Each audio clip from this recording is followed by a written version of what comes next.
بسم اللہ الرحمن الرحیم۔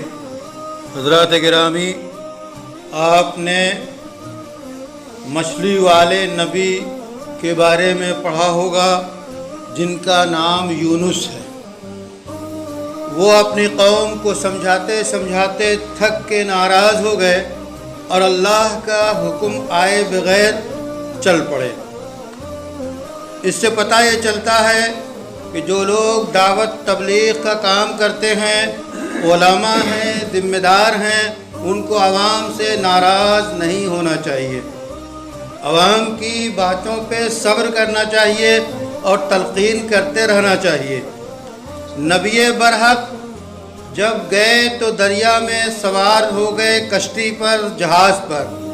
وہاں کپتان کے حکم کے مطابق دریا برد ہو گئے، مچھلی نے نگل لیا، مچھلی کے پیٹ میں چلے گئے۔ اب وہاں سے کیسے وہ بچائے گئے؟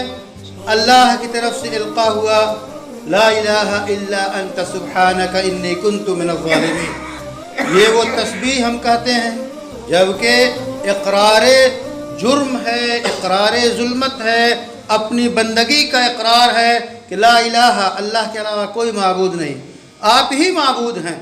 انی، بے شک میں اپنے اوپر زیادتی کرنے والوں میں سے ہوں۔ سیدنا یونس نے یہ اقرار کیا، یہ تسبیح پڑھی تو اللہ مچھلی نے آ کے نگل دیا۔ وہاں اللہ نے نظام کر دیا، پھر وہ صحت مند ہو گئے۔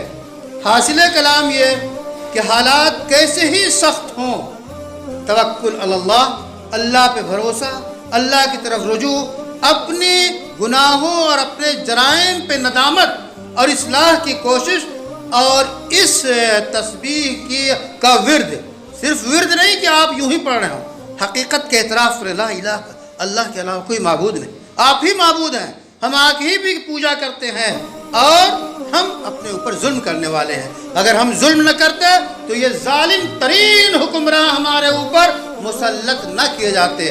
ہمارے اعمال ہمارے حکام ہیں، ہم جو عمل کرتے ہیں وہی نئی نئی شکلوں میں، جن کی شکلیں دیکھ کے گھن آئے، ایسے حکمراں ہمارے اوپر مسلط کیے گئے ہیں۔ وہ حکمراں آج کیا کر رہے ہیں آپ جانتے ہیں۔ ایک ہندوستان دستوری ملک ہے، دستور کے مطابق عمل ہونا چاہیے۔ ان کے کالے قوانین کے خلاف جو ملک بھر میں احتجاج ہو رہے ہیں وہ دستوری طریقہ ہے، اور ہم سے جو کچھ بن پڑے اللہ کی طرف پہلے رجوع اور پھر اعتماد اور ظاہری تدابیر کا اختیار کرنا، ایسے حالات میں ہماری ذمہ داری ہے۔